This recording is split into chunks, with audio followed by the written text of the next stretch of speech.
Stéphane, Oui. qu'est-ce que ça t'a fait d'entendre dans la bouche de l'avocate d'Areva les arguments du réseau sortir du nucléaire au moment où en 2010 on te fout dehors comme un malpropre?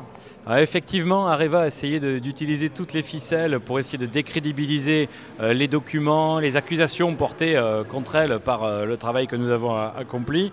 Donc on voit bien qu'ils essaient de tirer sur toutes les ficelles, mais de notre côté, nous pensons avoir très clairement démontré les manœuvres d'Areva avec des documents officiels venant de la République du Niger et qui démontrent bien de quelle manière Areva a essayé d'influer sur les négociations sur le prix de l'uranium en offrant une somme pour acheter un avion au président du Niger, lui-même un ancien cadre d'Areva. Ta réponse est bonne, mais ça ne répond pas exactement à ma question. De voir les arguments du réseau en 2010 repris dans la bouche de l'avocate d'Areva, ça te fait vraiment quel effet? Effectivement, on peut considérer que les personnes dans le réseau sortir du nucléaire qui ont estimé qu'il fallait se débarrasser de moi en 2010 ont peut-être quelques identités de vue avec ce que fait Areva aujourd'hui. C'est un étrange retournement de situation, mais en tout cas, de notre point de vue, nous restons toujours droits dans nos bottes et nous maintenons toutes les accusations avec tous les éléments que nous avons produits et qui sont tout à fait édifiants. Est-ce que tu ne trouves pas inquiétant quand même que le chef d'un État qui est actionnaire majoritaire de la société Areva, qu'on ne puisse pas l'accuser d'intérêt, de conflit d'intérêts lorsqu'il est en relation avec un chef d'État ingénieur des mines et ancien directeur d'une filiale d'Areva au Niger?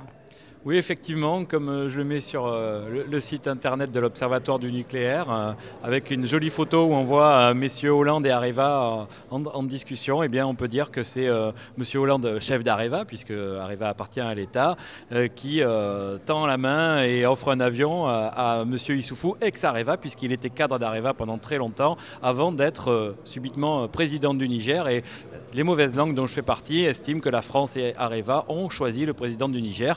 Pas pour rien, évidemment, pour pouvoir continuer à s'accaparer à un tarif dérisoire l'uranium du Niger. Le jugement rendu le 21 janvier prochain, confiant?